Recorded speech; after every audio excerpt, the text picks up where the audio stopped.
বেজাল বাদাইছে কোন জায়গায়। আরো তো কত কথা বসে শুনুন বিজ্ঞ শ্রোতা। এগের নাকি আবার অকামনা ভক্তি, মানে ছোট্ট আরেকটা আসি গেছে, ছোট্ট করে ডেলিভারি দেবো নাকি? হ্যাঁ, আচ্ছা আপনারা খারাপ ভাবতেছেন না তো? আর একটা গল্প দেবো, মানে গোসাইরা রাগ করবেন না, মানে আমাদের ওই দিকে তৈ বিচার, আপনার নাম শুনেছেন?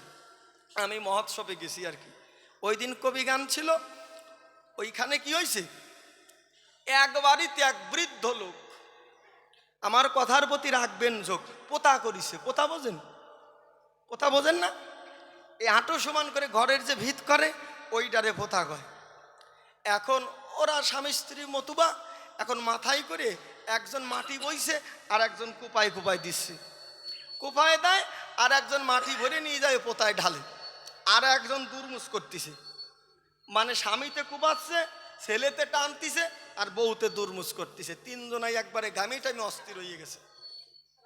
এখন এক ভদ্রলোক যায়, কয় এ নিবারণ কি করিস? কয় পোতা টাইট করি। এই তুই না মতুয়া? কয় আমি মতুয়া, আর পোতা টাইটের সাথে কথা তুললি কেন, কি ব্যাপার হয়েছে? কয় শোন, তোর পাড়ায় যে 4-5টা দল আছে, আমি বলি তোর কাছে এই দল নিমন্ত্রণ করবি। কয় দল নিমন্ত্রণ করে কি হবে?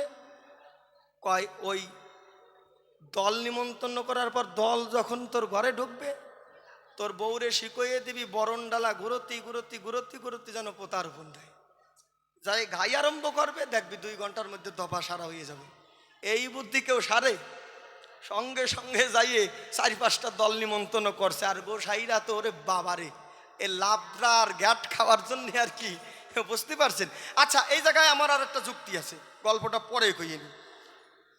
দাদা সাজ্ঞায় কি বললেন, কথাগুলো দেবেন। বাহ্যিক অঙ্গে বাইরের সাধু সাজ পরিত্যাগ করো, সাধু সাজতে হবে না। এ কথা কে বলছে? কে বলছে? দাদা সাজ্ঞায় ঠাকুর বলছেন।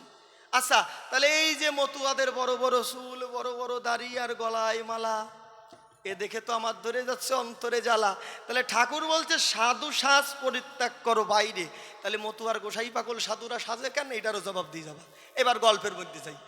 এইবার তো নিমন্ত্রণ করিয়ে সারছে, দল ঢোকা আরম্ভ করছে, আর সুন্দর একটা বড় কুলো নিছে, কুলোর মধ্যে প্রদীপ টদীপ কলা টলা, তারপরে ধূপ ঠুপ যা তা লাগেও, সাথে তো আমি জানি না, পুরুষ মানুষের বেশি জানা ঠিক না।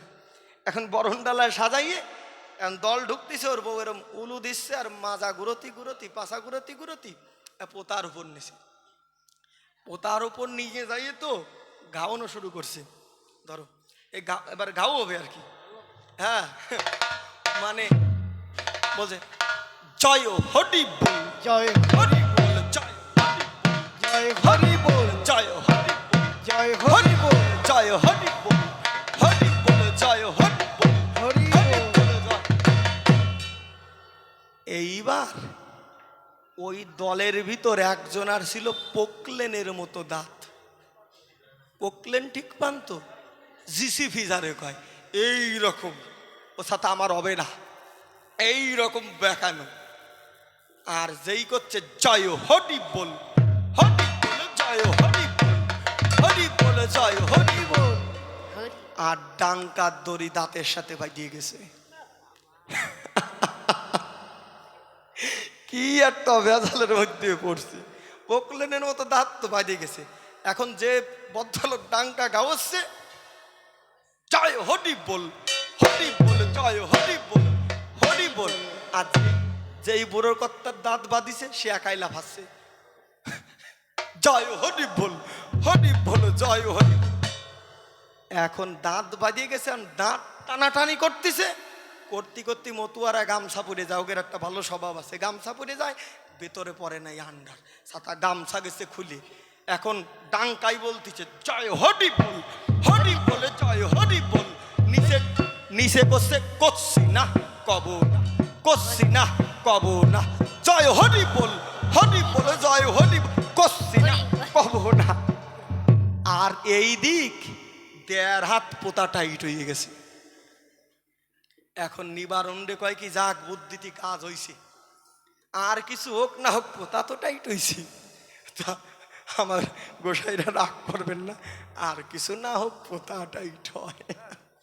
বেশ, একটা গান গাই, তারপর দেখা যাক আমার সাধু বাবা এসে কি কয়।